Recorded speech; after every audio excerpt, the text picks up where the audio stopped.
You don't live here anymore. Rain has a way of making ordinary moments feel unforgettable. But on this cold afternoon, the storm was only a witness.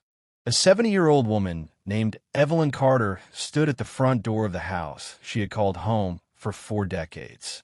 Her gray hair clung to her face as rainwater trickled down her coat. In each hand, she carried a grocery bag filled with simple things she always bought for the people she loved. Bread, soup, fresh fruit.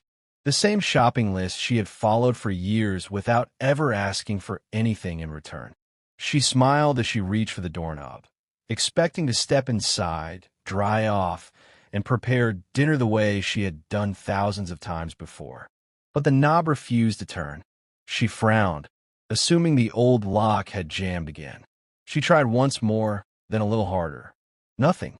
She knocked gently at first, then louder. Silence answered her. She waited, believing someone would come running to open the door. Instead, she heard footsteps on the other side. Relief crossed her face for only a second before an unfamiliar metallic sound echoed through the hallway. Click, then another. Click, and another. Someone was changing every lock on the door while she stood outside in the rain. Evelyn's smile disappeared.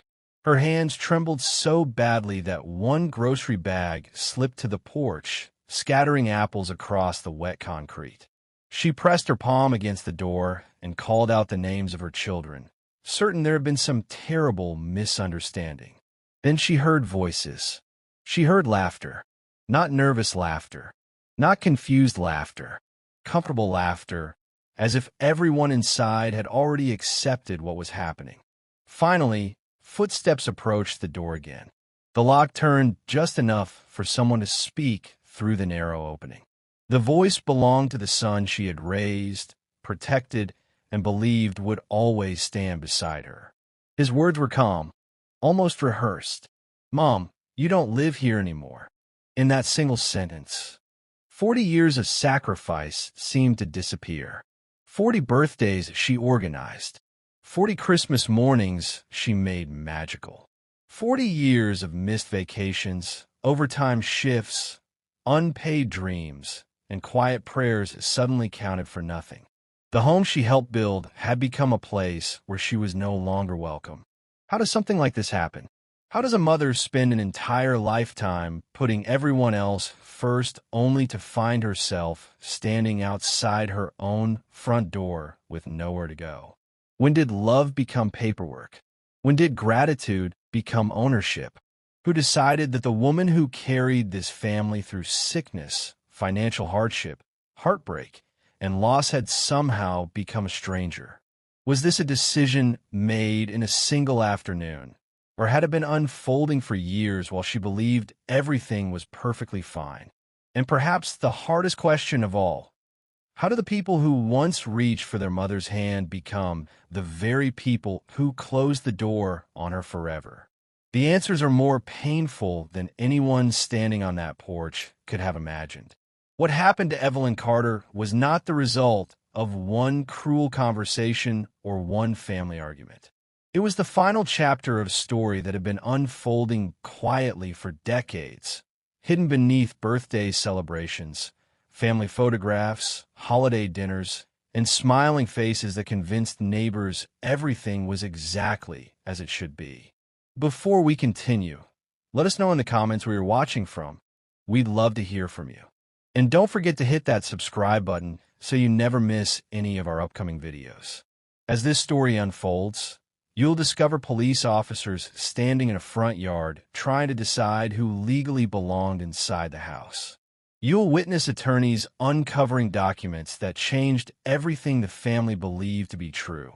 You'll see relatives turning against one another inside courtrooms, voices raised, old secrets exposed, and decades of silence finally broken.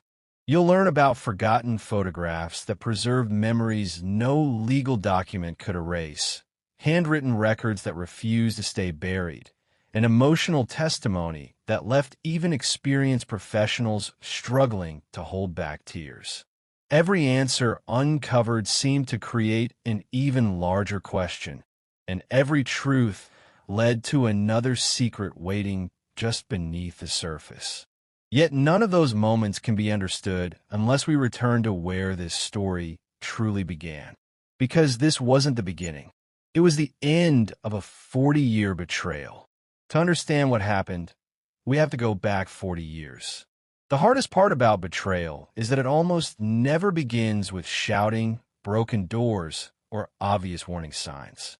More often, it begins with trust. Trust built over years of shared meals, birthday celebrations, family photographs, and quiet promises that seemed too strong to ever be broken. For Evelyn Carter, trust had been the foundation of her entire adult life. She believed that if she worked hard enough, loved deeply enough, and sacrificed willingly enough, her family would always stand together. That belief carried her through 40 years of marriage, financial struggles, sleepless nights, and countless moments when she placed someone else's needs ahead of her own. Looking back, there were moments that might have seemed unusual to an outsider, but to Evelyn they felt like ordinary parts of family life. She never imagined those small moments would eventually connect like pieces of a puzzle leading to the rainy afternoon when her own son looked through a barely open door and calmly told her, "Mom, you don't live here anymore." Before anyone judged the Carter family, there was something important to understand. They had once been the kind of family neighbors admired. Their home sat on a quiet street where children rode bicycles until sunset and holiday decorations filled every front yard in December. People often described the Carters as close, dependable, and respectful. Evelyn knew every neighbor by name. She remembered birthdays, baked casseroles for families going through difficult times, and volunteered whenever someone needed help. Inside that home were shelves filled with framed photographs documenting nearly every milestone imaginable. There were pictures of anniversaries, graduations, family reunions, fishing trips, Thanksgiving dinners, and Christmas mornings where laughter seemed endless. Anyone looking through those photographs would have struggled to imagine that one day the woman smiling in every picture would no longer be welcome inside the very house where those memories had been made. Evelyn hadn't built that life alone. 40 years earlier, she and her husband, Daniel Carter, had started with almost nothing except determination and faith in each other. Daniel worked long hours, while Evelyn balanced multiple jobs whenever the family needed extra income. They dreamed of owning a home where their future children would never have to worry about moving from place to place the way they once had. Every paycheck was carefully planned.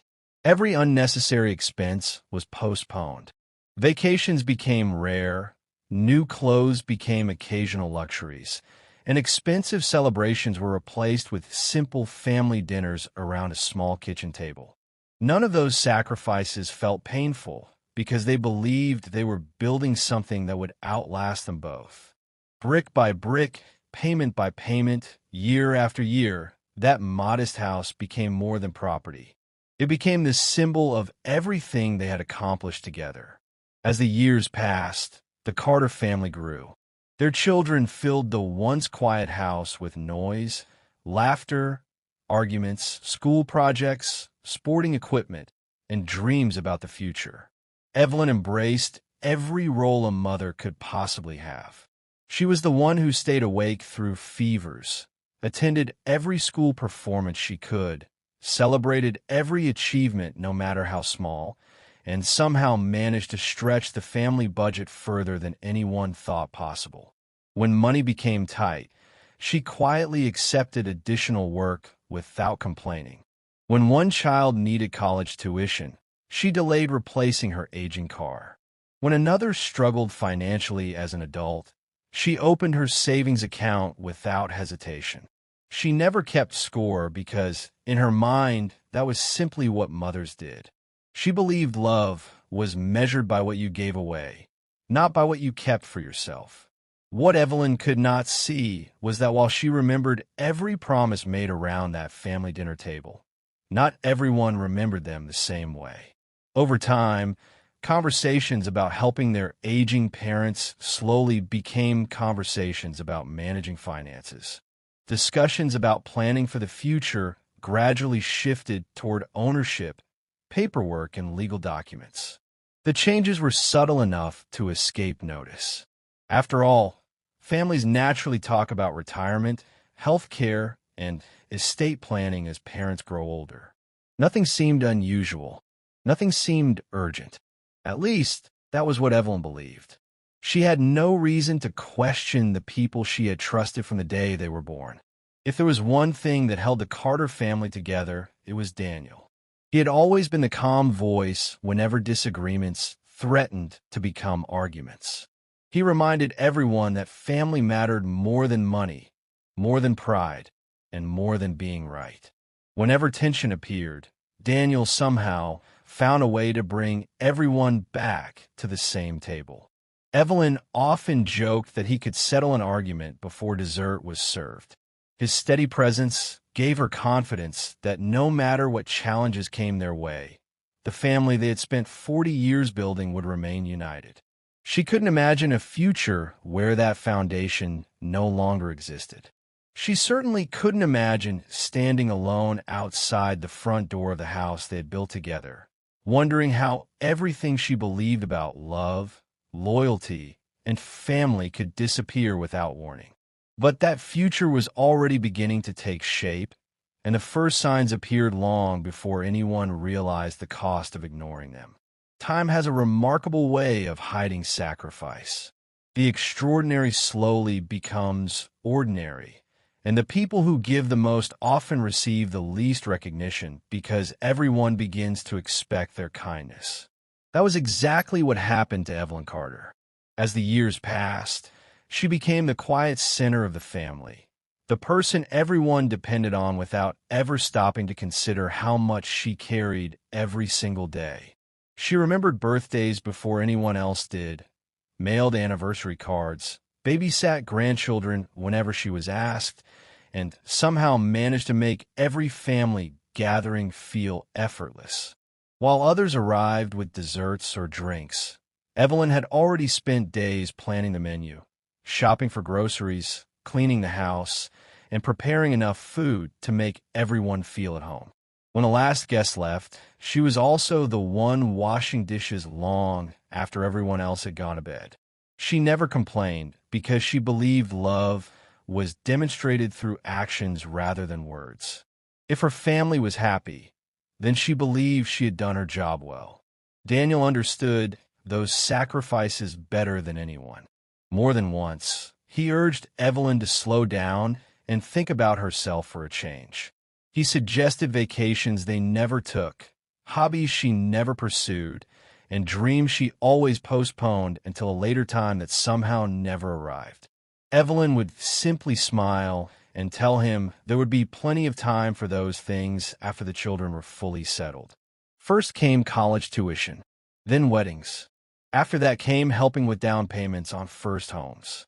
When grandchildren arrived, there were daycare expenses, unexpected medical bills, and countless emergencies that seemed impossible to ignore. Every time the family faced a financial challenge, Evelyn found a way to help. Sometimes she worked extra shifts. Sometimes she quietly withdrew money from the savings account she and Daniel had spent years building. Other times, she sold jewelry that held sentimental value, insisting she no longer wore it anyway. Daniel occasionally worried they were giving away too much, but Evelyn always answered with the same reassuring words. Money comes and goes. Family stays forever. It was a sentence she believed with all her heart. As retirement approached, Daniel and Evelyn had fewer savings than many of their friends, but they took comfort in knowing they owned their home outright. Every mortgage payment had finally been completed after decades of careful budgeting. Standing on the front porch one summer evening, Daniel wrapped his arm around Evelyn and smiled at the house that had witnessed nearly every important moment of their lives. They talked about spending their retirement tending the garden, visiting national parks, and finally taking the road trip they had postponed for nearly 30 years.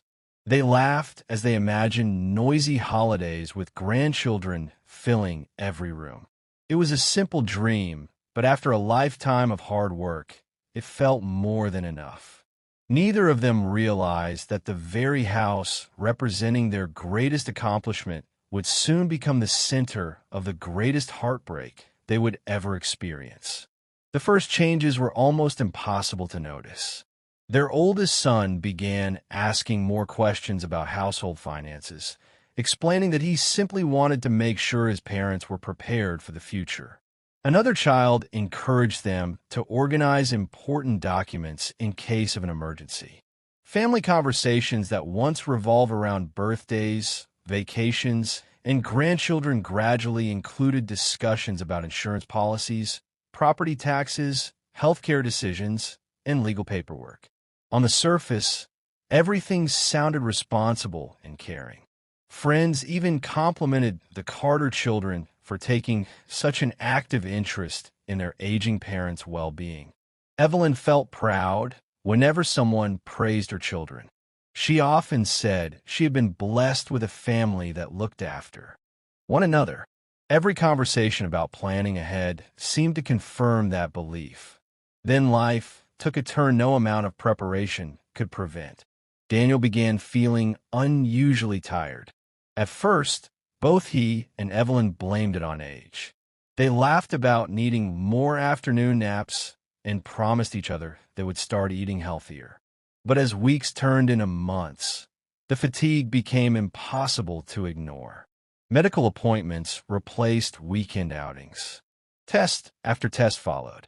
Hospital visits became more frequent, and the confident man who had always carried himself with quiet strength gradually appeared smaller each time Evelyn watched him walk through another clinic hallway. She remained beside him every step of the way, holding his hand during appointments, taking careful notes whenever doctors explained treatment options, and reassuring him that they would face whatever came together. She refused to let him see how frightened she truly was. Their children responded exactly as any loving family would seem to respond. They visited more often, offered to drive their father to appointments, brought meals to the house, and insisted that Evelyn take occasional breaks to rest. She was deeply grateful. For the first time in years, she felt as though the burden she had quietly carried was being shared. She thanked God every evening that her family had come together during such a difficult season. She believed Daniel could see the same thing. Even during his weakest days, he smiled whenever the house filled with familiar voices. Watching his children and grandchildren gathered around him brought him a sense of peace that no medicine could provide. Yet beneath those comforting moments, subtle details began appearing that Evelyn hardly noticed. Family members started discussing financial matters in separate conversations with Daniel. Papers occasionally appeared on the dining room table before disappearing again. Someone suggested creating a folder containing every important document related to the house, bank accounts, insurance policies, and retirement savings. Another family member mentioned meeting with an attorney simply to make everything easier later. Every explanation sounded reasonable. Every decision seemed practical. Daniel, wanting to spare Evelyn additional stress while he focused on his health, assured her there was nothing to worry about. "It's just routine planning," he told her with a reassuring smile. Evelyn trusted him completely. After 40 years together, she had never needed a reason to question his judgment. What neither Daniel nor Evelyn realized was that the conversations taking place around them were beginning to change in ways that would alter the future of the Carter family forever. The house they had built through decades of sacrifice was slowly becoming more than a family home in the eyes of certain people. It was becoming an asset, a valuable piece of property. And once money entered the conversation, promises that had once seemed unbreakable suddenly became far easier to forget. The foundation of trust that had supported the Carter family for decades had begun to crack, so quietly that no one standing inside that home could yet hear it.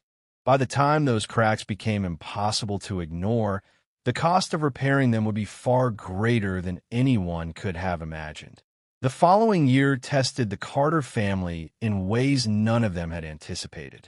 Daniel fought his illness with the same quiet determination that had defined his entire life, refusing to let pain become the only thing his family remembered about him. On the mornings when he felt strong enough, he still walked slowly through the backyard, stopping beside the flower beds he and Evelyn had planted together years earlier. He often joked that the roses listened to Evelyn better than they listened to him, and she would laugh, grateful for every moment that still felt normal. Those moments became fewer as the months passed. Hospital stays grew longer. Medical equipment slowly found its way into rooms that had once echoed with birthday songs and holiday laughter.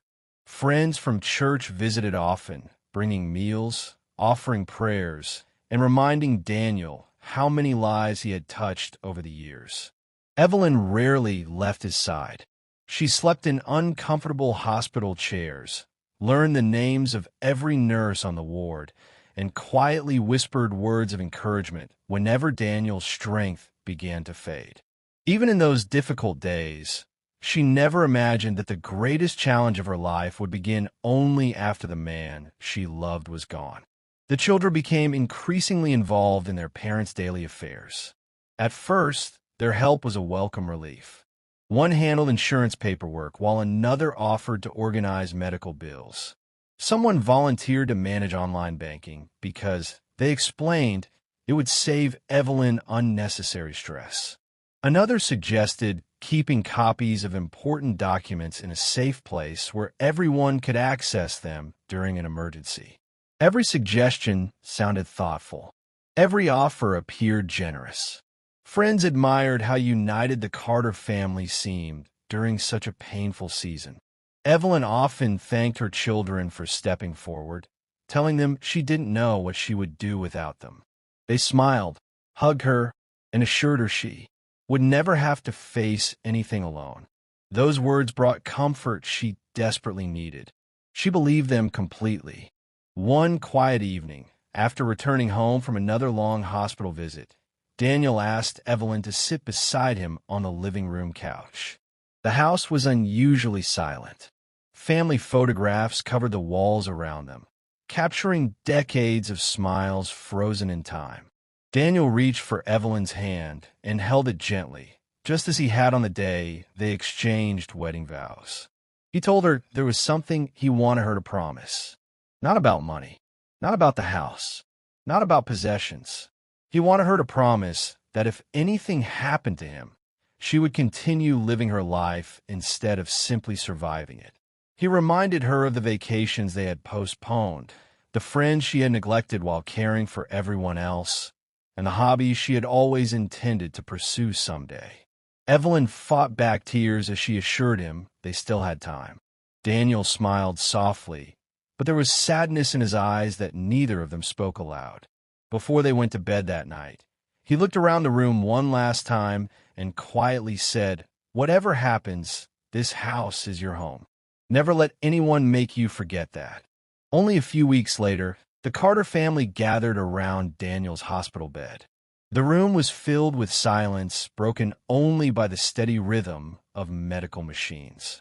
Evelyn held his hand until the very end, whispering words of love that only he could hear. When Daniel passed away, it felt as though the heart of the family had stopped beating alongside him. The funeral drew friends, neighbors, former coworkers, and relatives from across the country. They spoke about Daniel's honesty, his generosity, and the life he had built with Evelyn. Everyone embraced her, promising they would always be there whenever she needed them. Her children stood beside her throughout the service, supporting her as she struggled to say goodbye to the man who had shared nearly every chapter of her adult life. Looking at them through tear-filled eyes, Evelyn felt grateful that even in her deepest grief, she was surrounded by family. She had no reason to doubt that they would honor everything Daniel had worked so hard to protect. After the funeral, life settled into a different rhythm. The house felt larger than it ever had before.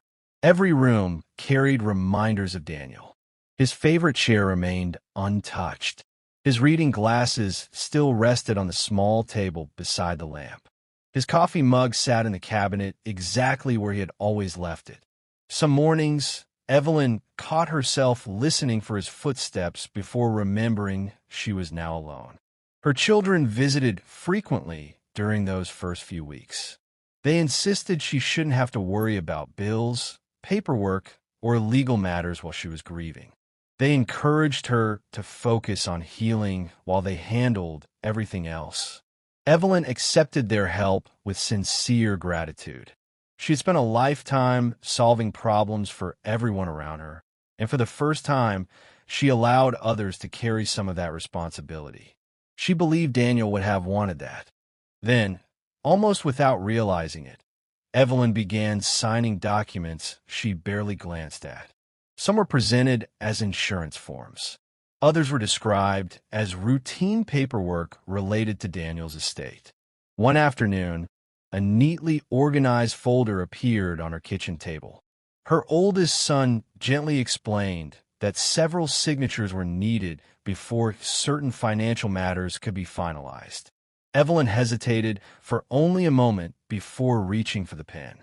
She trusted the people sitting across from her. After all, they were her children. She had changed their diapers, comforted them through childhood fears, celebrated every milestone, and believed there was nothing they could ever ask of her that wasn't rooted in love. She signed where they pointed, thanked them for taking care of everything, and returned to making coffee for the family gathered in her kitchen. She never asked why some pages were turned before she could read them. She never questioned why copies were not immediately left behind. She simply believed that family had earned trust. Months later, investigators would look back on that afternoon and identify it as one of the most important moments in the entire story. But on that quiet day, with grief clouding every decision she made, Evelyn had no way of knowing that the ink drying on those pages had already begun changing the future of the home Daniel had promised would always be hers. For a while, nothing appeared different. That was what made everything that followed so difficult to understand. The house still stood exactly as it always had. The roses Daniel planted continued to bloom beside the front porch. The family photographs still covered the hallway walls, smiling back at Evelyn each morning as she walked from room to room. If someone had visited during those first few months after the funeral, they would have believed the Carter family was handling their loss with remarkable strength. Her children continued to stop by, bringing groceries, helping with small repairs, and insisting she call them whenever she needed anything. Neighbors often commented on how fortunate Evelyn was to have such devoted children. She smiled every time she heard those words because she believed they were true. She had spent 40 years raising her family to care for one another, and from the outside, it seemed those lessons had taken root. Yet the first signs of change were already beginning to appear, so quietly that they blended into the routines of everyday life. Phone calls became shorter. Visits that once lasted hours were suddenly over in 15 or 20 minutes. Family dinners that had always filled the house with laughter became less frequent. One child explained work had become overwhelming. Another blamed the children's school schedules. Weekend gatherings were postponed again and again until they simply stopped happening. Evelyn understood. Life was busy. She had spent years balancing impossible schedules herself, so she never complained. Instead, she found comfort in old routines. She attended church every Sunday, baked pies for neighbors, watered Daniel's garden every evening, and occasionally looked through old photo albums just to feel close to him again. She told herself every family went through seasons where life became hectic. Soon enough, everyone would gather around the dining table again, sharing stories and laughing, until late into the evening. She never considered that the distance growing between her and her children might have had another explanation. Then came the conversations that left her feeling strangely unsettled. One afternoon, while preparing coffee in the kitchen, she overheard two of her children speaking quietly in the living room. The moment they noticed she was approaching, their voices stopped. They smiled, changed the subject, and assured her they were only discussing work. Another time, she entered the room just as someone quickly folded a stack of documents and slipped them into a briefcase. When she asked what they were working on, they laughed gently and reminded her that legal paperwork after a death could take months to complete. Their answers sounded reasonable enough that she never pressed further. Why would she? These were the children she had trusted since the day they were born. Suspicion had never been part of her relationship with them. Looking back later, investigators would discover that many of those conversations centered on the house itself. But at the time, Evelyn remained completely unaware that decisions affecting her future were being discussed without her knowledge. As autumn arrived, more subtle changes followed. Bills that had always arrived in Evelyn's mailbox occasionally failed to appear. When she mentioned it, one of her children casually explained that many companies now sent everything electronically and had already updated the accounts to make managing them easier. She accepted the explanation. Utility workers occasionally visited the property while she was running errands. Delivery envelopes marked important documents appeared on the porch only to disappear before she returned from church or grocery shopping. Each event seemed insignificant on its own, but together they formed a pattern that no one pointed out because no one wanted Evelyn asking difficult questions. She remained focused on healing from Daniel's death, believing her children were simply protecting her from unnecessary stress. The trust she had spent a lifetime building had become the very thing preventing her from recognizing what was unfolding around her. The neighbors, however, began noticing things Evelyn did not. Mrs. Harper, who had lived across the street for nearly 20 years, mentioned seeing unfamiliar cars parked outside the Carter home during weekdays while Evelyn was away volunteering at the church pantry. Another neighbor recalled seeing boxes being carried into the garage and later removed without Evelyn present. One evening, Mr. Reynolds walked over while Evelyn watered the flowers and casually asked whether she was planning to renovate the house. She looked at him with genuine confusion. He explained he had seen contractors measuring windows and examining parts of the property earlier that week. Evelyn smiled politely and assumed there had been some misunderstanding. Perhaps the workers had visited the wrong address. She thanked him for mentioning it, but dismissed the conversation almost immediately. She could not imagine anyone arranging work on her home without speaking to her first. As winter approached, the atmosphere inside the house began to feel different in ways Evelyn struggled to explain. Family members who once entered without hesitation now sometimes knocked before coming inside, almost as though they were visitors instead of children returning home. Conversations often stopped when she entered the room. Plans seemed to exist that everyone understood except her. During Thanksgiving dinner, she noticed several meaningful glances exchanged across the table whenever the subject of the house came up. Someone quickly changed the topic before she could ask why. Christmas felt quieter than any she could remember.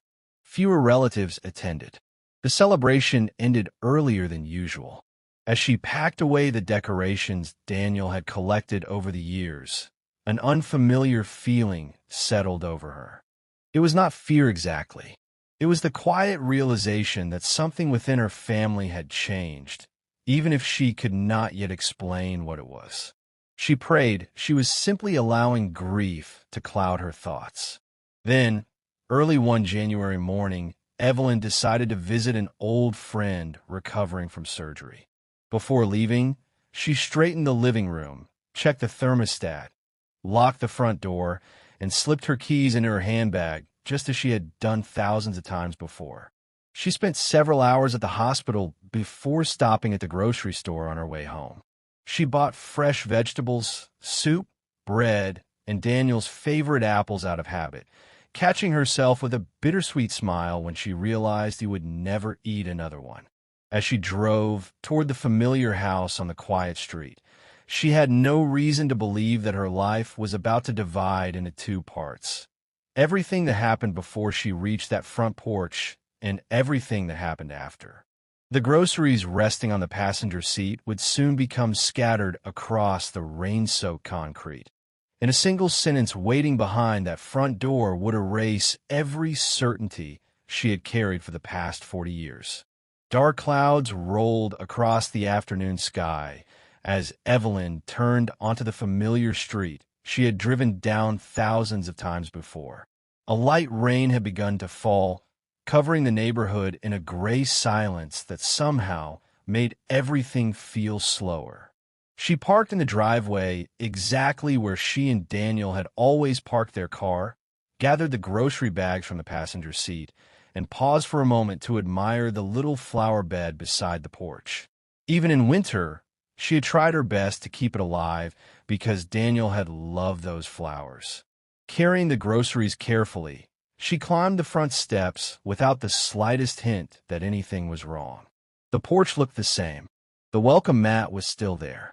The wind chime Daniel had installed years earlier swayed gently in the breeze. Everything appeared perfectly ordinary. It was the kind of ordinary that convinces a person there is absolutely nothing to fear. Evelyn smiled to herself, already thinking about putting away the groceries before making a warm bowl of soup for dinner. She reached into her handbag, removed her keys, and slid one into the lock. It would not turn. At first, she assumed she had grabbed the wrong key.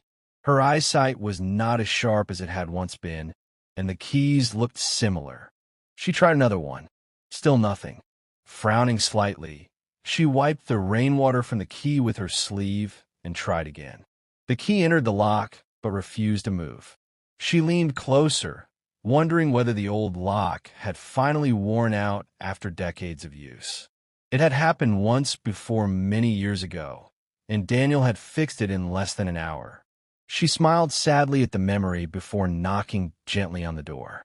"Hello," she called with quiet confidence. "Can someone open the door? I think the lock is stuck." She waited, expecting familiar footsteps to approach almost immediately. Instead, there was only silence. She knocked again, this time a little louder. "It's me," she said with a nervous. "I can't get the door open." Several long seconds passed before she finally heard movement inside the house. Relief spread across her face. She shifted the grocery bags in her hands and stepped back from the door, expecting one of her children to greet her with an apology and perhaps a joke about needing to replace the old lock. Then she heard something she could not understand. A metallic click echoed from inside the hallway. Then another. Then another. The sounds continued one after another, deliberate and methodical. Evelyn stared at the door in confusion. Those were not the sounds of someone unlocking it. They sounded like additional locks being secured from the inside. Her heartbeat quickened. She knocked harder.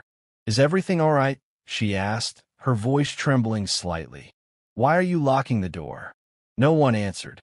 Instead, she heard voices speaking quietly beyond the entrance. She could not make out every word, but she recognized the voices immediately. They belonged to members of her own family. Then came laughter. Not loud laughter. Not joyful laughter. Just enough for Evelyn to realize the people inside were talking comfortably while she remained standing alone in the rain. One of the grocery bags slipped from her hand, hitting the porch with a dull thud. Apples rolled across the wet concrete, disappearing toward the front steps. She barely noticed. Her attention remained fixed on the closed door, separating her from the only home she had known for 40 years. She knocked again, this time with urgency. "Please," she called out, "open the door. You're worrying me." More footsteps approached. She could hear someone standing only inches away on the other side. The deadbolt turned slightly, but the door opened no more than a few inches before stopping against the security chain. Through the narrow gap, Evelyn recognized the face of her oldest son. His expression was calm, almost distant. There was no anger in his eyes. No visible sadness. Only a strange certainty that frightened her more than shouting ever could. "Ethan," she said with visible relief. "Thank goodness. My key isn't working. Something must be wrong with the lock." He looked at her quietly for several seconds before speaking. His voice remained steady, almost rehearsed. "Mom," he paused, "you don't live here anymore." For a brief moment, Evelyn believed she had misunderstood him. The sentence made no sense. She laughed nervously, expecting him to smile and admit this was some terrible misunderstanding. "What are you talking about?" she asked softly. "Of course I live here. This is my home." Ethan lowered his eyes before looking back at her. "The paperwork has been completed," he replied. "Everything has already been decided." Evelyn stared at him without blinking. "What paperwork?" she whispered. "Daniel and I bought this house. We paid for it. We raised all of you here." Before Ethan could answer, another familiar voice called from somewhere inside the house, urging him to close the door. Evelyn tried to step forward instinctively, but the security chain held the entrance firmly shut. "Please," she begged, "at least let me come inside so we can talk. It's freezing out here." No one moved. Within minutes, neighbors had begun looking through their windows after hearing the repeated knocking. Mrs. Harper hurried across the street, shocked to find Evelyn standing on the porch drenched by rain while grocery bags lay scattered around her feet. "Evelyn," she asked anxiously, "what happened?" Evelyn struggled to answer. She simply pointed toward the closed front door as tears mixed with the rain running down her face. "They won't let me in," she whispered. They say I don't live here anymore." Mrs. Harper looked toward the house in disbelief before knocking firmly on the door herself. This time, no one answered at all. Curtains shifted slightly from inside before becoming perfectly still again. The silence that followed felt heavier than any argument ever could. As more neighbors gathered near the driveway, someone quietly suggested calling the police. Evelyn immediately shook her head. She couldn't bear the thought of officers arriving at the home where she had raised her children. Surely there had been some misunderstanding. Surely this could all be explained. She continued telling herself that once everyone calmed down, someone would open the door and admit a terrible mistake had been made. But deep inside, another thought had already begun taking shape, a thought she desperately tried to push away. What if this wasn't a misunderstanding at all? What if the sentence she had just heard had been planned long before she ever left the house that morning? And if that were true, what exactly had she signed in the months after Daniel's death? Those questions would soon bring police officers, attorneys, and court records into the center of the Carter family's story. But standing alone on that rain-soaked porch, Evelyn still believed there had to be an explanation that would make everything she had just experienced impossible to believe. She was about to discover that the truth waiting behind that front door was far more devastating than she could ever have imagined. The first police cruiser arrived less than 15 minutes later. The flashing lights reflected across the rain-soaked pavement, drawing even more neighbors onto their porches. Officer Michael Brooks stepped out of the vehicle with the calm, measured pace of someone who had responded to countless family disputes over the years. He approached Evelyn first, noticing immediately that she was soaked from the rain, her hands trembling and several grocery bags still lying where they had fallen. He introduced himself gently and asked the simplest question imaginable. "Ma'am, can you tell me what happened?" Evelyn looked back at the house before answering. "This is my home," she said quietly. "My husband and I bought it 40 years ago. I left for a few hours to visit a friend in the hospital and stop to buy groceries. When I came back, my key wouldn't work. My son opened the door just enough to tell me I don't live here anymore." Officer Brooks listened without interrupting. He had learned long ago that the quietest voices often carried the deepest pain. A second officer walked toward the front door and knocked firmly. This time, after several moments, Ethan opened it. Unlike his mother, he appeared calm and composed. He explained that the situation was complicated and insisted no crime had taken place. According to him, ownership of the property had already been legally transferred, and everything had been handled through proper paperwork after Daniel's death. He claimed Evelyn had signed the necessary documents herself. The officers asked whether they could see those documents. Ethan disappeared briefly before returning with a neatly organized folder. Standing under the porch roof, Officer Brooks carefully examined several pages while rain continued falling around them. The paperwork appeared official. Signatures were visible. Dates had been recorded. Everything looked orderly at first glance. Yet something about Evelyn's reaction continued to trouble him. She wasn't angry in the way people often became during property disputes. She looked genuinely confused, as though she had been shown a story she had never lived. Officer Brooks walked back toward Evelyn with the documents still in his hands. "Mrs. Carter," he asked gently, "do you remember signing these?" Evelyn wiped tears from her face before taking the papers. She adjusted her glasses and stared at the signatures for several long seconds. The handwriting looked like hers. Her name appeared exactly as she always wrote it. Yet she could not remember signing any document that transferred ownership of her home. She remembered insurance forms. She remembered papers connected to Daniel's medical expenses. She remembered trusting her children when they told her everything was routine. But she did not remember giving away the house she had spent 40 years paying for. Her voice barely rose above a whisper. "That's my signature, but I don't remember agreeing to this." Those few words changed the atmosphere completely. What had seemed like a straightforward family disagreement suddenly became something far more complicated. Because the documents appeared legally valid, the officers explained there was little they could do immediately.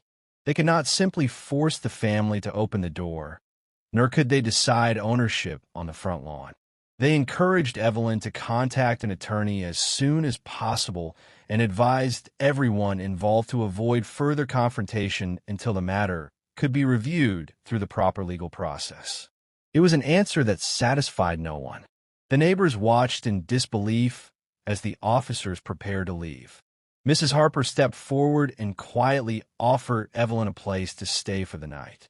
Only then did the reality of the situation begin to settle over her.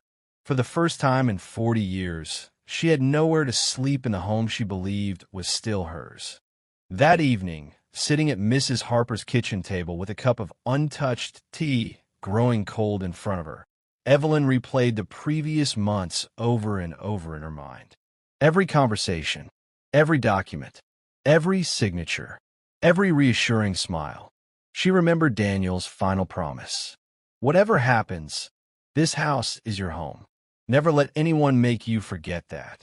The words echoed through her thoughts until one memory suddenly refused to leave her. It was a rainy afternoon just 3 weeks after Daniel's funeral.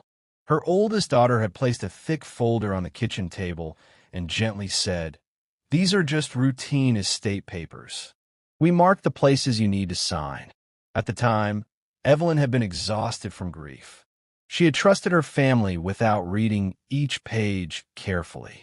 Now, for the first time, she wondered whether that afternoon had been far more important than she ever realized.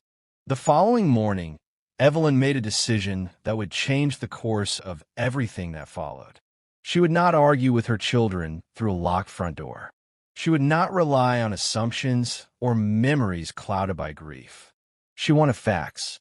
She wanted every document, every signature, every filing, every record connected to the home she and Daniel had built together.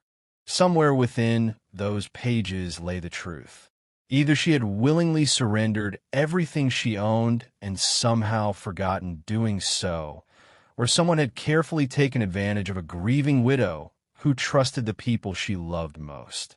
The answer existed in ink, dates, and legal records.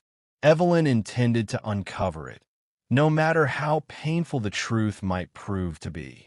The attorney's office occupied the second floor of a modest brick building overlooking the town square.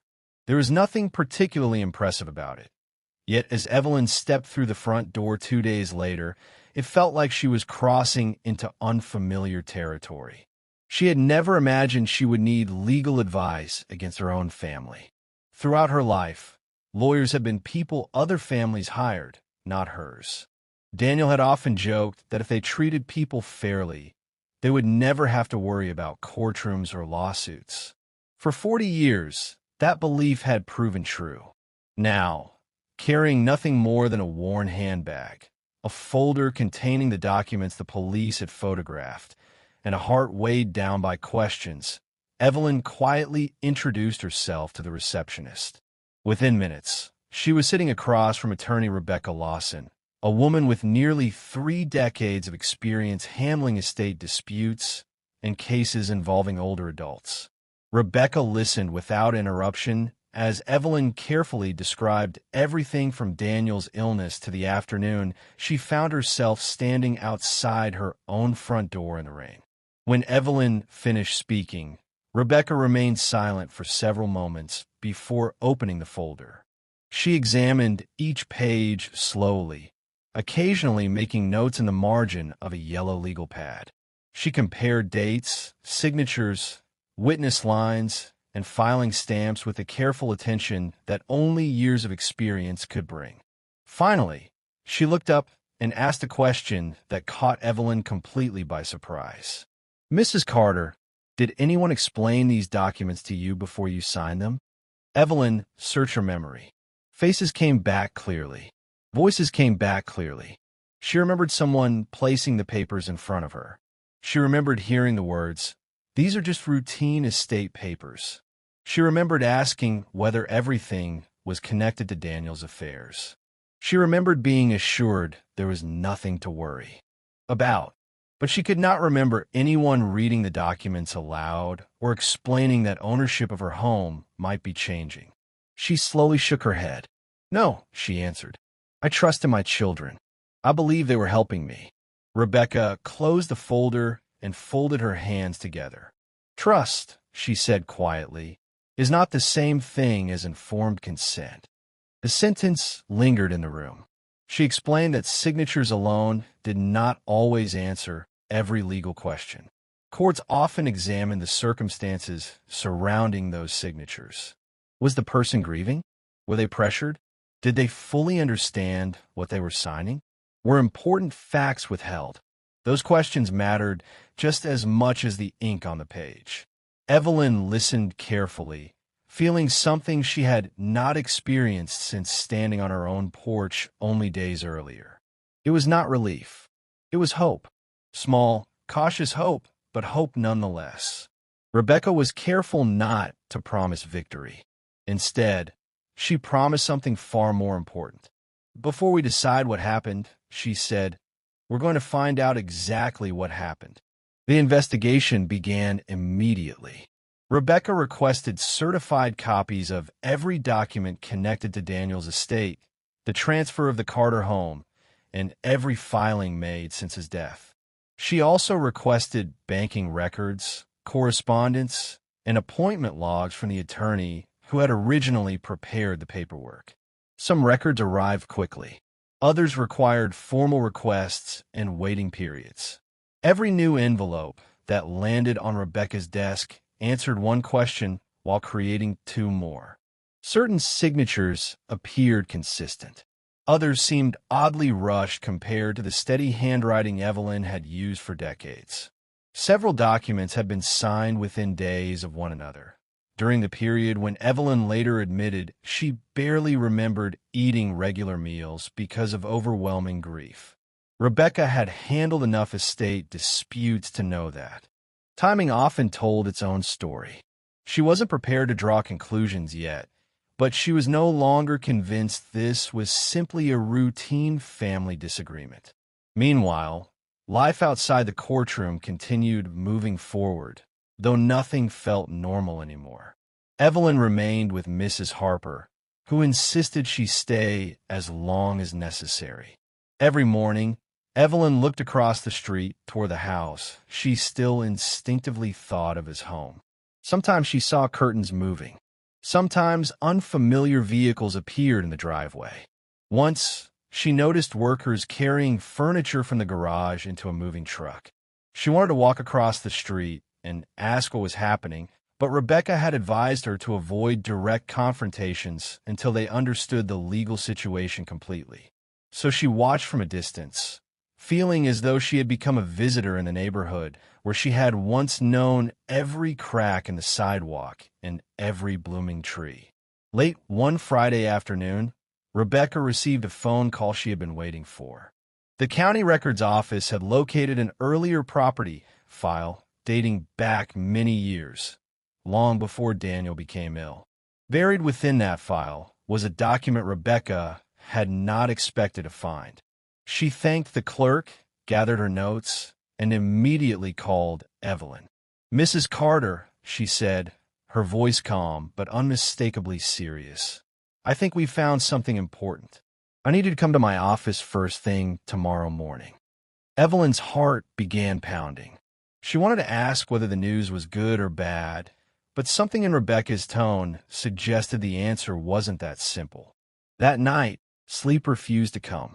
She lay awake, wondering whether the next morning would finally explain how a lifetime of sacrifice had led to a locked front door, or whether it would reveal a truth even more heartbreaking than anything she had imagined so far.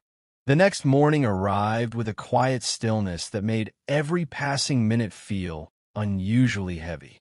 Evelyn barely touched her breakfast before Mrs. Harper drove her to Rebecca Lawson's office. During the short drive, neither woman spoke very much. There were moments when words simply felt too small for the questions waiting ahead. Evelyn spent most of the journey staring through the car window at familiar streets, remembering the countless mornings she and Daniel had driven through the same neighborhood on their way to work. Back then, the future had seemed predictable. They worked hard, paid their bills, raised their children, and believed honesty would always protect the life they had built together. Now, she wondered how so much certainty could disappear in only a few months. As they entered the office, Rebecca greeted them warmly, but without her usual smile. Several folders lay neatly arranged across the conference table. Some contained certified property records. Others held banking statements, estate filings, and handwritten notes collected over the previous several days. Rebecca waited until everyone was seated before sliding one particular document across the table. "I'd like you to look at this carefully," she said. Evelyn adjusted her glasses and lowered her eyes to the page. At first, she didn't understand what she was looking at. It appeared to be an older property record, dated nearly 15 years before Daniel became ill. She recognized both her signature and Daniel's signature near the bottom. Unlike the paper she had signed after Daniel's funeral, she remembered this document clearly. Rebecca pointed toward a paragraph highlighted in yellow. This document established ownership of the property as joint tenants with rights of survivorship. Evelyn looked confused. Rebecca explained patiently. "It means that when Daniel passed away, ownership of the home automatically became yours. Under this document, the house should have transferred directly to you without needing additional signatures to give away your ownership." The room fell completely silent. Evelyn looked back at the pages she had signed after Daniel's death, then back at the older document. Her hands began trembling. "If this was already in place," she whispered, "then why was I signing all those other papers?" Rebecca didn't answer immediately. Instead, she opened another folder. "That's exactly the question we're trying to answer." Over the following hour, Rebecca carefully walked Evelyn through each document in chronological order. Together, they reconstructed the months following Daniel's passing almost day by day. Medical appointments, funeral arrangements, estate meetings, bank visits, document signings. Every event was placed into a timeline. As they progressed, one pattern became increasingly difficult to ignore.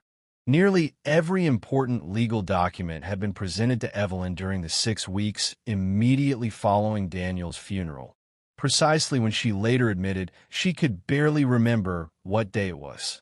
Rebecca had seen similar timelines before.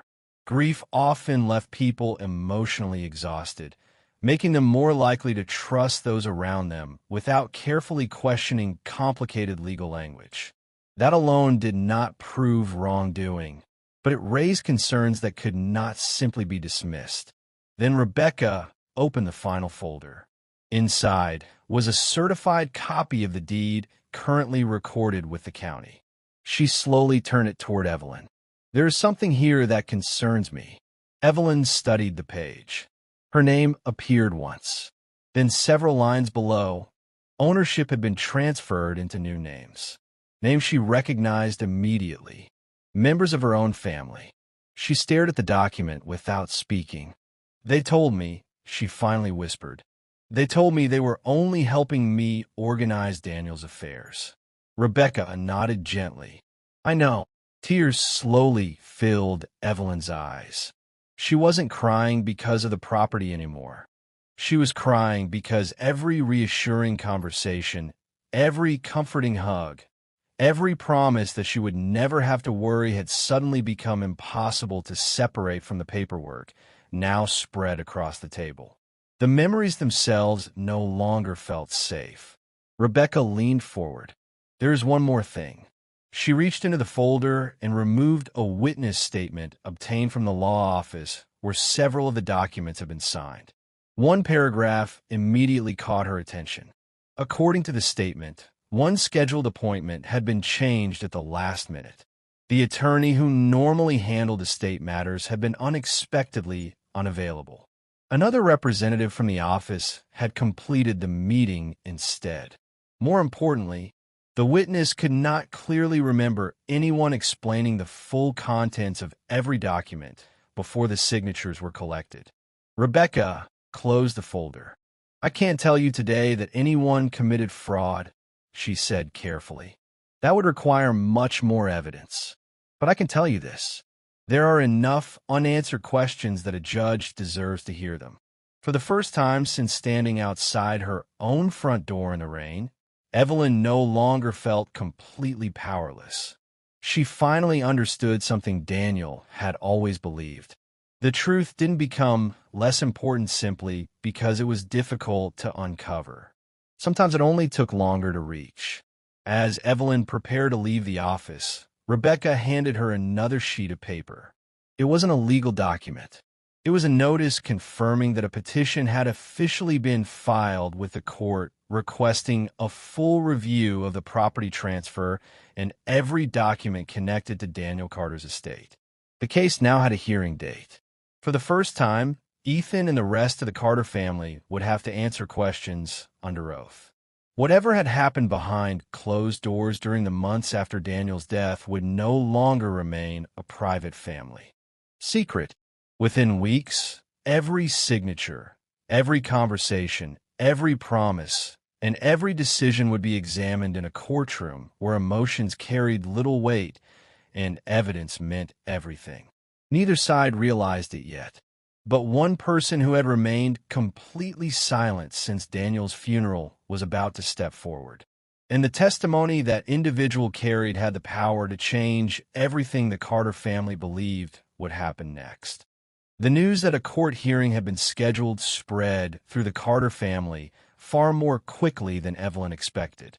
For weeks, silence had settled over everyone involved. Phone calls had stopped. Holiday messages went unanswered. Friends who once assumed the disagreement would quietly disappear now realized something much larger was unfolding. Across town, Ethan sat in his office, staring at the court notice lying unopened on his desk. He had convinced himself that once the paperwork was completed, everything would eventually settle down.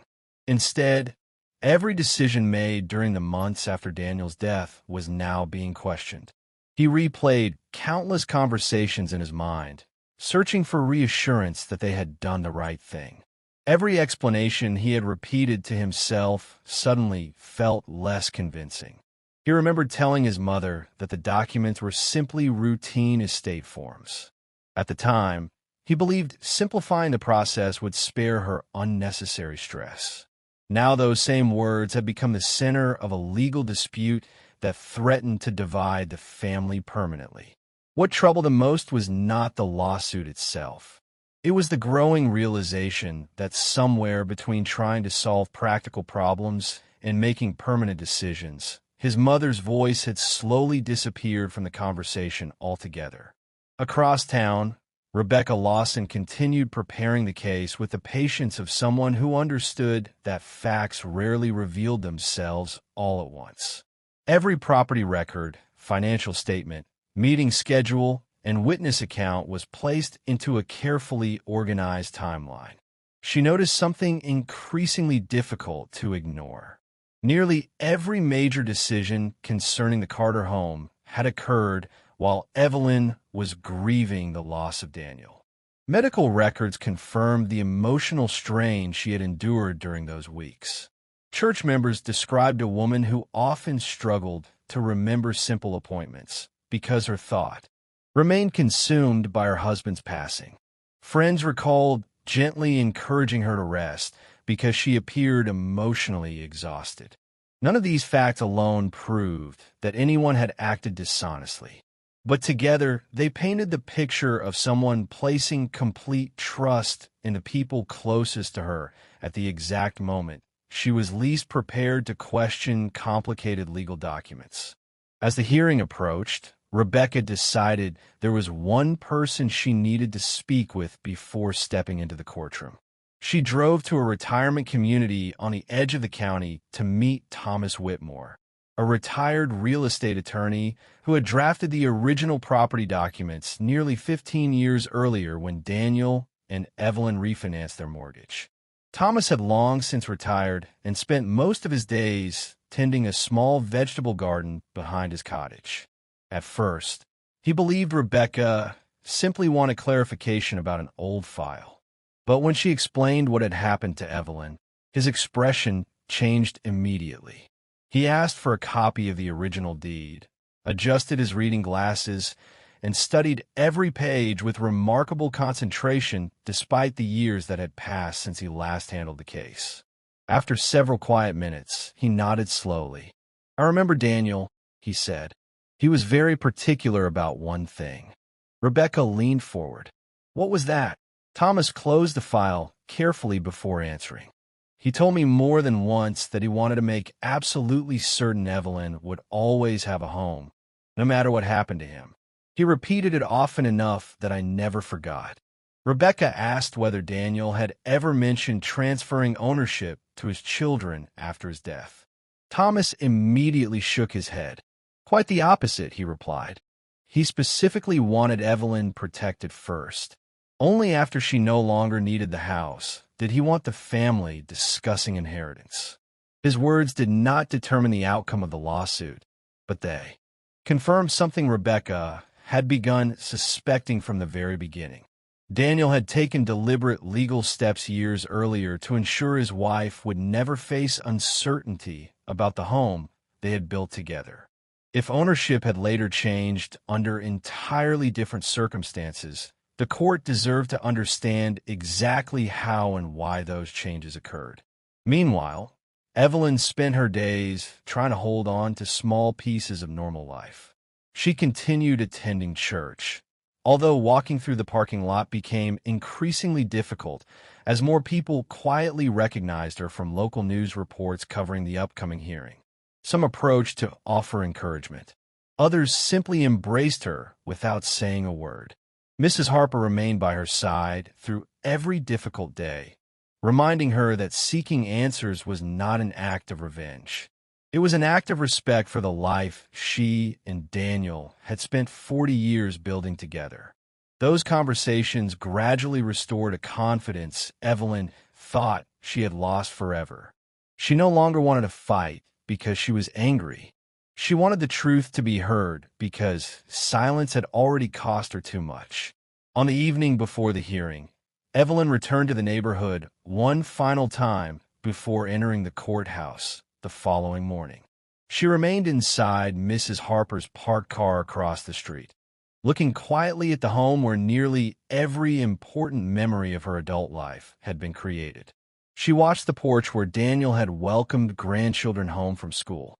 She looked toward the kitchen window where countless family dinners had ended with laughter. She noticed the swing Daniel had built with his own hands years earlier, still hanging exactly where he had left it. Nothing about the house itself had changed. Only the people inside had. As she sat there in silence, Rebecca's phone rang.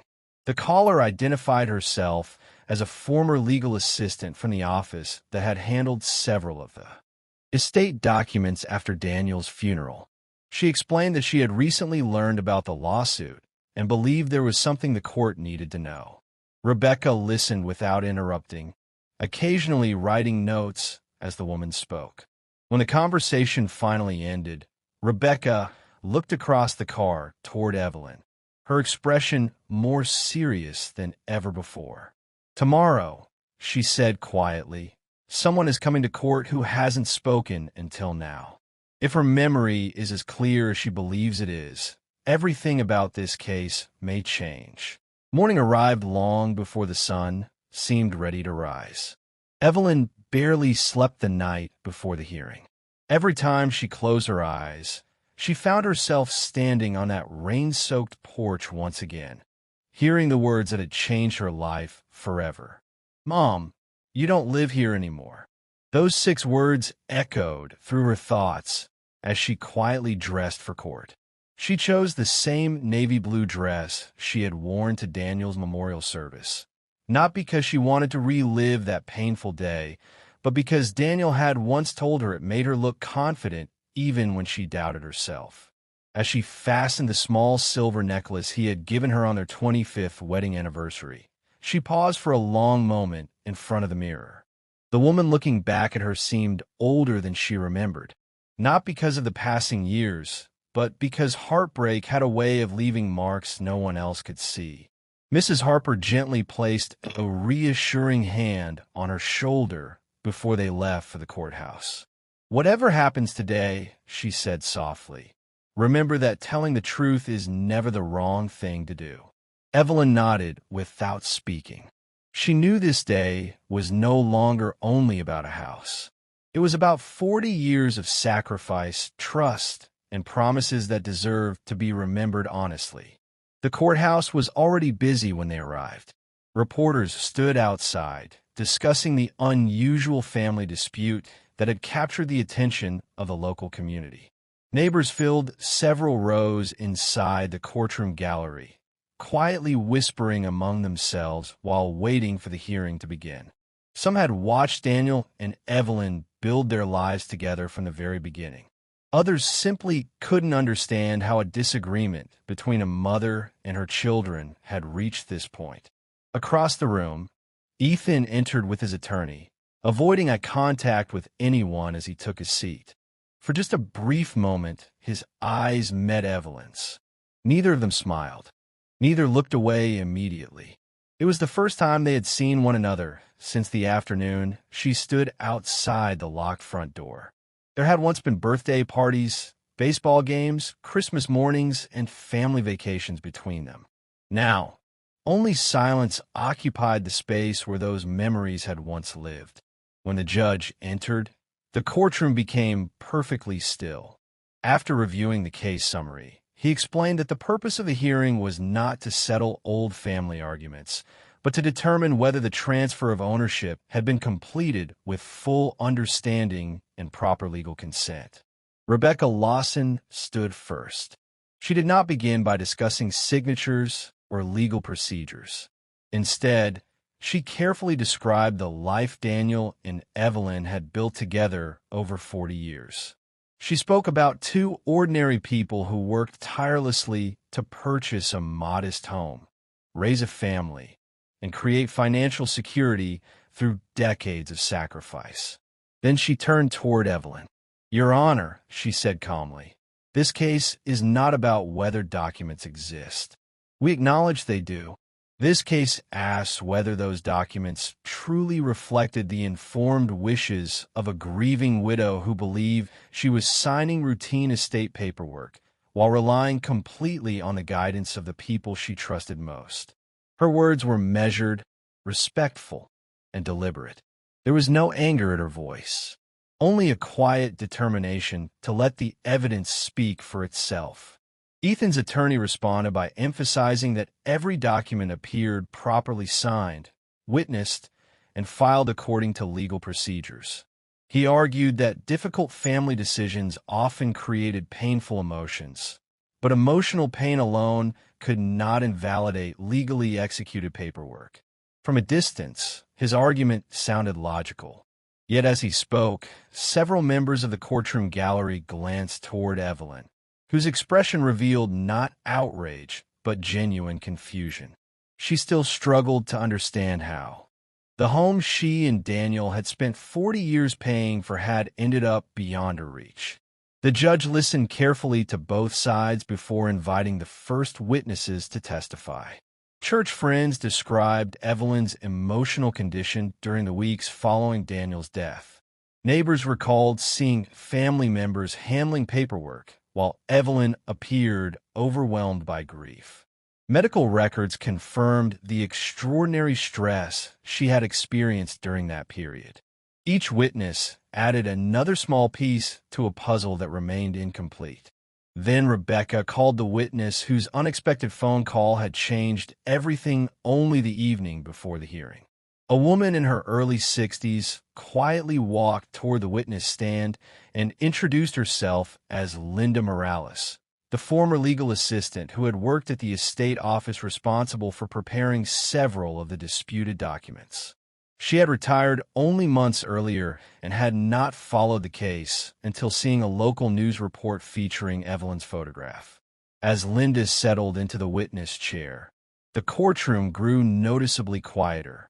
Rebecca asked her to describe the meeting that had taken place shortly after Daniel's funeral. Linda closed her eyes briefly, searching her memory before speaking. I remember Mrs. Carter very clearly, she began. She looked exhausted. She cried several times during the appointment. More than once, she said she was having trouble concentrating because she still couldn't believe her husband was gone. Rebecca nodded before asking the question everyone had been waiting to hear. To the best of your recollection, were the contents of every document explained to Mrs. Carter before she signed them? Linda hesitated. The silence stretched across the courtroom for several long seconds. Finally, she answered in a voice so quiet that everyone leaned forward to hear. No, not every document. A ripple moved through the courtroom. Ethan slowly lowered his eyes toward the table in front of him. Rebecca remained composed, asking Linda to explain exactly what she remembered. Linda described stacks of paperwork being presented one after another while conversations moved quickly from page to page. She recalled assuming the attorney handling the meeting had already explained everything during earlier discussions. It was only later, while organizing the file, that she realized several property-related documents had been signed without the detailed explanation normally required during transactions involving major assets. At the time, Linda admitted, I questioned whether we should schedule another appointment after Mrs. Carter had more time to process everything. But the meeting ended, the paperwork was filed, and I never saw the family again. Her testimony did not answer every legal question before the court, but it introduced something far more significant than either side had expected. It suggested that the events following Daniel's death might not have unfolded as carefully and transparently as everyone had previously assumed. As the judge reviewed his notes, Rebecca quietly reached into another folder resting beside her chair. Inside was one final piece of evidence she had deliberately saved until the right moment. She looked toward the bench before speaking. Your Honor, with the court's permission, The petitioner would now like to introduce a handwritten letter authored by Daniel Carter several years before his death. The entire courtroom fell silent once again. No one knew what those pages contained. But before Rebecca even opened the envelope, one thing had already become clear. The story that began on a rain-soaked porch had not yet revealed its most important truth. Rebecca Lawson held the sealed envelope carefully as she approached the bench. It was old enough for the edges to have softened with time, and Daniel Carter's handwriting was clearly visible across the front. The judge examined the document briefly before allowing it to be entered into the record, reminding everyone that its significance would depend on its contents and the surrounding evidence. Rebecca thanked the court, opened the envelope with deliberate care, and unfolded several handwritten pages. The courtroom was so quiet that the sound of the paper itself seemed unusually loud. Evelyn watched from the witness table, her heart racing. She had never seen the letter before. Daniel had always believed in keeping important documents organized, but he had never mentioned writing anything like this. Rebecca looked toward the judge before beginning to read. "To my family," the letter began. "If you're reading this, it means I may no longer be here to say these words myself. I have spent most of my life believing that a person's greatest success isn't measured by money or possessions, but by the people they leave behind. Evelyn and I built our home together one paycheck at a time. There were years when we wondered whether we could keep it. There were years when your mother worked harder than anyone should ever have to work. She sacrificed vacations, postponed dreams, skipped buying things she wanted, and quietly carried burdens she rarely spoke about because she believed every sacrifice was helping our family build a better future. If there is one thing I ask of all of you, it is this. Never allow your mother to question whether she belongs in the home she helped create. As long as she wishes to live there, that house is her home. Protect her, respect her, love her the way she has loved all of us." When Rebecca finished reading, the courtroom remained completely silent. Several people in the gallery lowered their heads. Mrs. Harper quietly wiped away tears. Even the court reporter paused for a brief moment before continuing to type. Evelyn covered her mouth with trembling hands. She could almost hear Daniel's voice speaking those words. It sounded exactly like him. Practical, gentle, uncomplicated. He had never been a man who used dramatic language. He simply said what he believed. Rebecca carefully folded the letter before looking toward the judge. "Your Honor," she said, "this letter does not replace the legal documents before the court. However, it offers meaningful insight into Daniel Carter's long-standing intentions regarding the family home and the protection of his wife." Ethan remained motionless. Throughout the reading, he had avoided looking toward his mother. His attorney leaned over occasionally to whisper legal advice, but Ethan barely seemed to hear it. Instead, his attention remained fixed on the handwritten pages resting on the evidence table. Memories he had not thought about in years began returning one after another. He remembered helping Daniel repair the porch during one summer afternoon. He remembered his father saying that a house meant very little without the people who filled it with love. He remembered laughing when Daniel insisted that every family meal should include an extra chair because you never know who might need a place at the table. Those memories felt painfully different now. For the first time since the hearing began, Ethan's confidence seemed to disappear beneath the weight of everything unfolding around him. Rebecca called one final witness before resting her case. It was Thomas Whitmore, the retired real estate attorney who had prepared Daniel and Evelyn's original property documents many years earlier. Thomas walked slowly to the witness stand, adjusted his glasses, and answered each question with remarkable clarity despite the passage of time. He explained how Daniel had been unusually careful during the preparation of the original deed. According to Thomas, Daniel had specifically requested legal language ensuring Evelyn's security if he passed away first. Thomas recalled Daniel reviewing each paragraph personally before signing. He wasn't worried about himself, Thomas testified. His concern was always Mrs. Carter. He wanted absolute certainty that she would never lose the home they built together. Rebecca then asked whether Daniel had ever suggested transferring ownership away from Evelyn immediately after his death.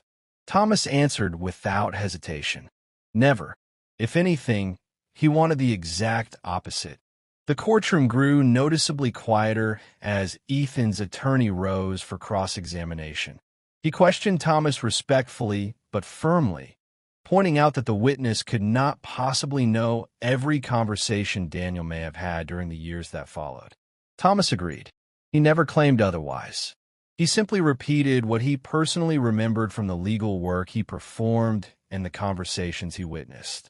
The exchange lasted only a few minutes before the judge thanked Thomas for his testimony. As the afternoon drew to a close, the judge reviewed the evidence presented by both sides. He explained that the matter before the court involved significant legal and factual questions requiring careful consideration. The hearing would continue the following morning to allow additional testimony and closing arguments. Before adjourning, however, he looked directly toward everyone seated in the courtroom. This case, he said calmly, is about more than property.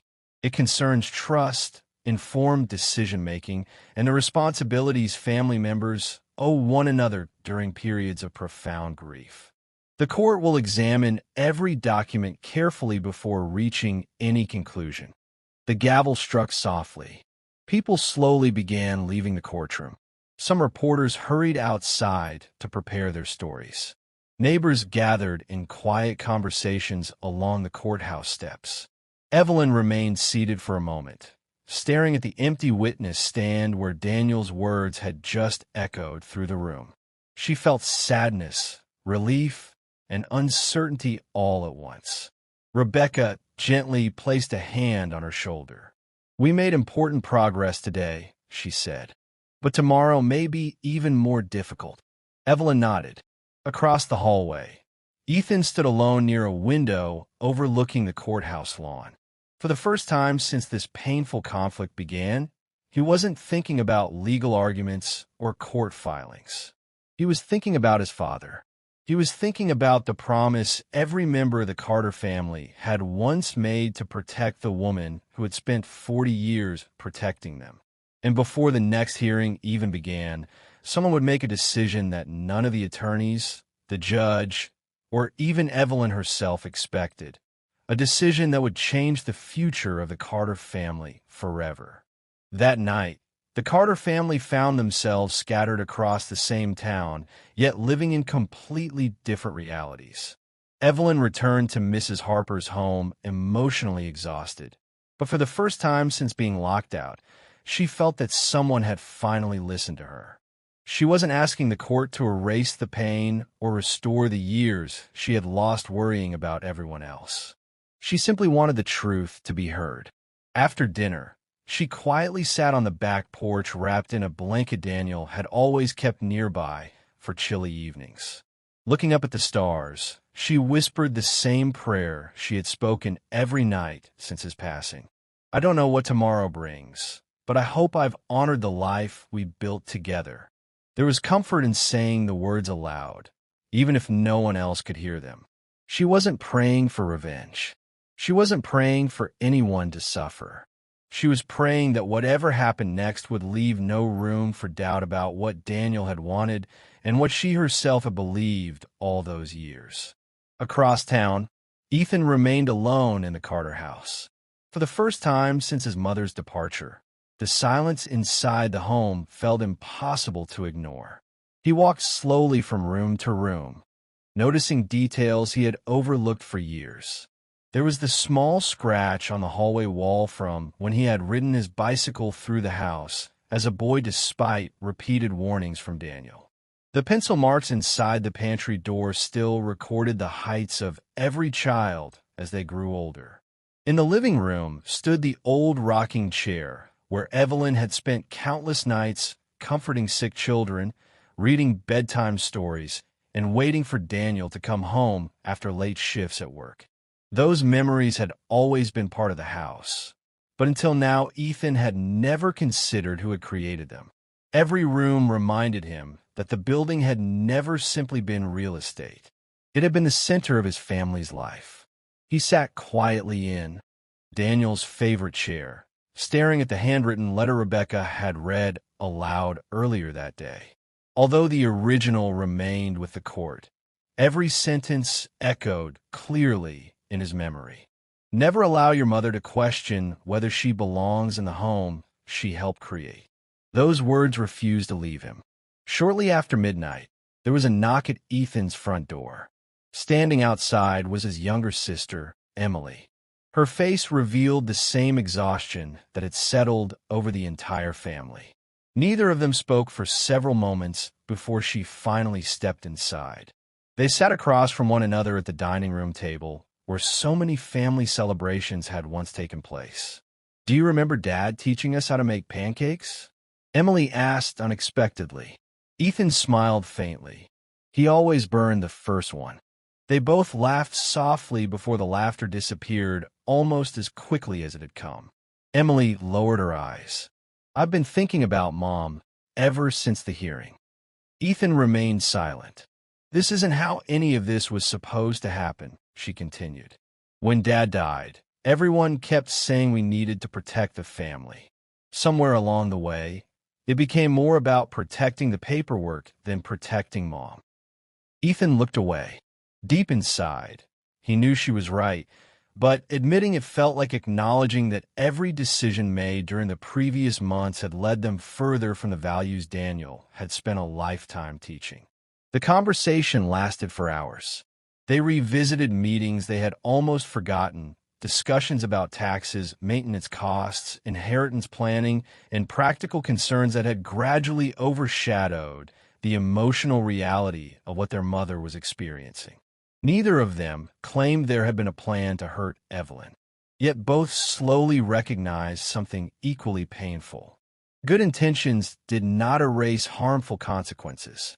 They had become so focused on solving financial questions that they had stopped asking the simplest one of all: what does Mom actually want? Somewhere between legal advice, deadlines, signatures, and property records, they had assumed they already knew the answer.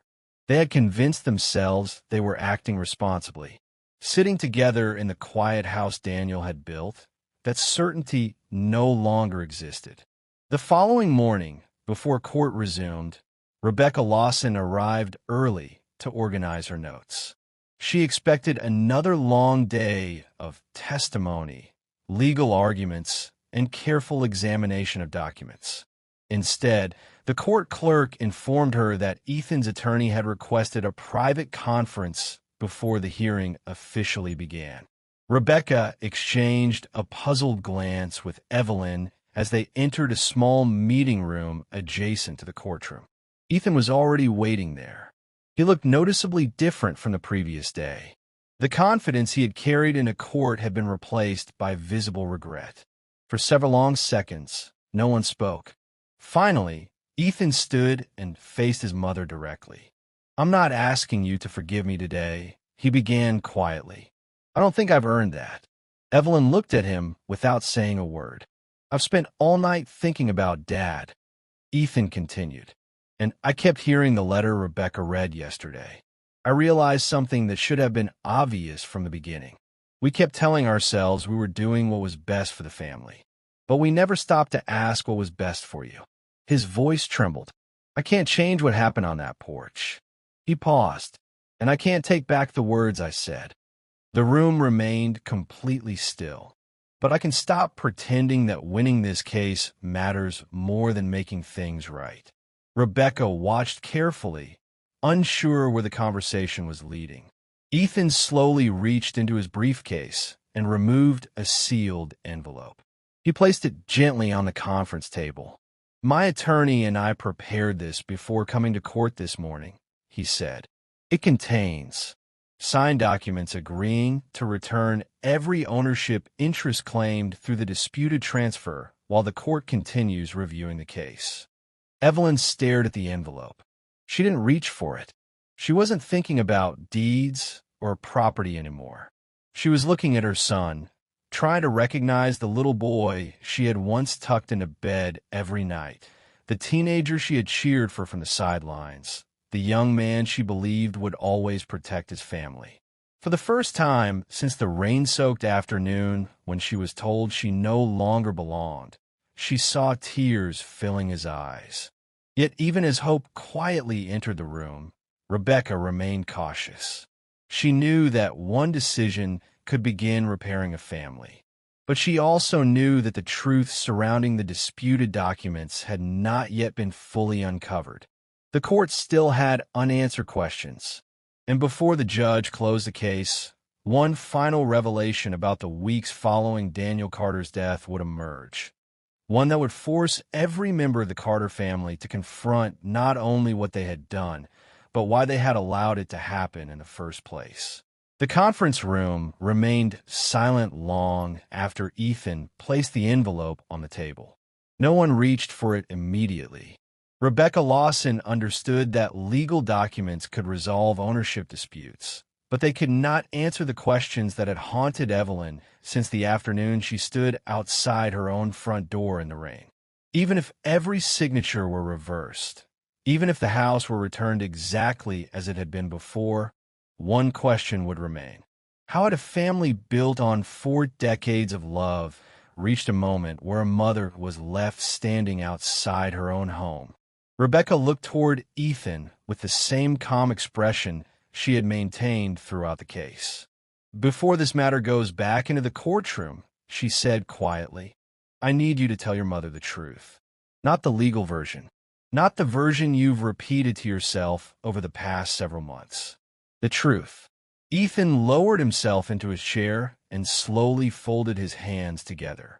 For several moments, he struggled to find the right words. When he finally spoke, his voice carried none of the confidence people had heard during earlier meetings. After Dad passed away, everything felt like it was happening at once. There were hospital bills, insurance claims, taxes, maintenance on the house, and constant conversations about what would happen years from now. Every person we spoke to seemed to have advice. Some said the property should be placed in the children's names to avoid future complications. Others warned us about possible legal problems if we waited too long. At first, I honestly believed we were protecting the family. I kept telling myself we were simply organizing things Dad hadn't had time to finish. He paused before looking directly at Evelyn. But somewhere along the way, I stopped seeing you as the person those decisions affected the most. I started seeing paperwork instead of my own mother.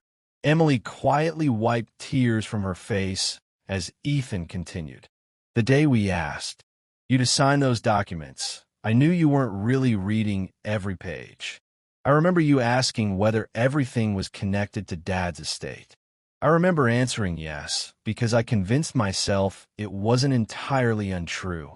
I told myself the details didn't matter because everything would work out in the end.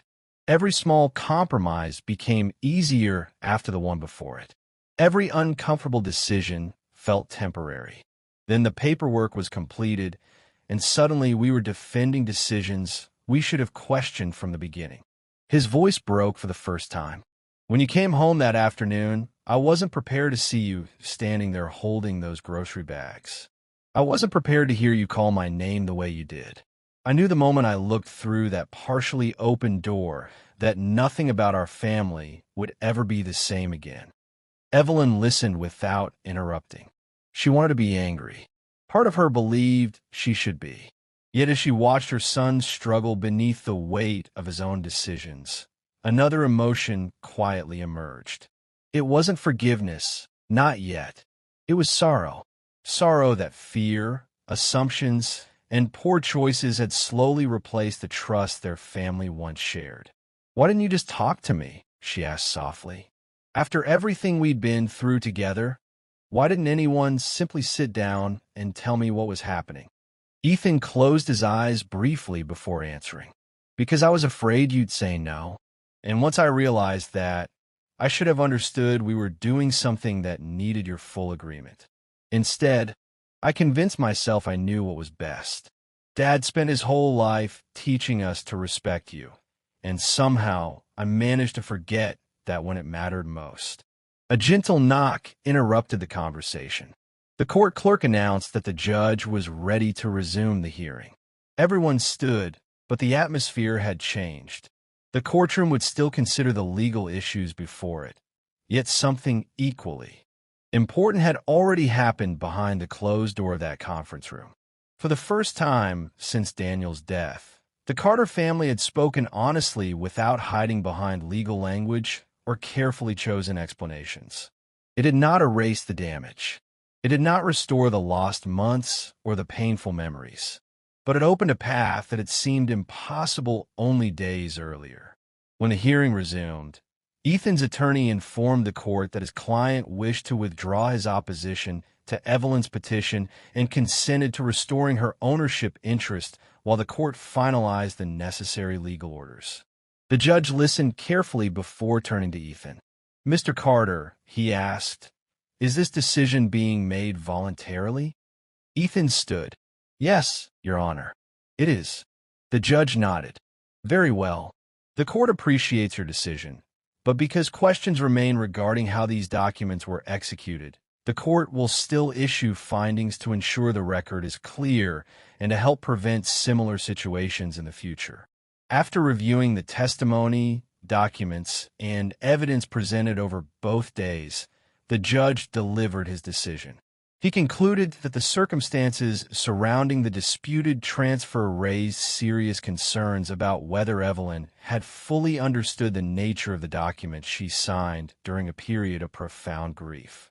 He ordered that the disputed transfer be set aside and that the property be restored to Evelyn's ownership. He also emphasized a principle that echoed throughout the courtroom. When families face loss, he said, their greatest responsibility is not merely to manage property. It is to protect one another. Legal documents are important, but they should never replace clear communication, informed consent, and respect for the dignity of those who place their trust in us. The courtroom remained silent as the decision settled over everyone present. Evelyn did not celebrate. She did not smile or raise her hands in victory. She simply closed her eyes for a brief moment, thinking about Daniel. The house was being returned, but more important than the property itself was the knowledge that his final wish had been honored. The promise he had written years earlier, that Evelyn would always have a home, would not be forgotten after all. Yet as people slowly began leaving the courtroom, Rebecca noticed Evelyn had not moved. She remained seated, looking toward the courtroom doors where Ethan stood waiting alone. The legal case had reached its conclusion. The family story had not. The next decision Evelyn made would have nothing to do with judges, deeds, or legal records. It would answer a far more difficult question. After everything that had happened, could a mother's heart ever find room to welcome her family home again?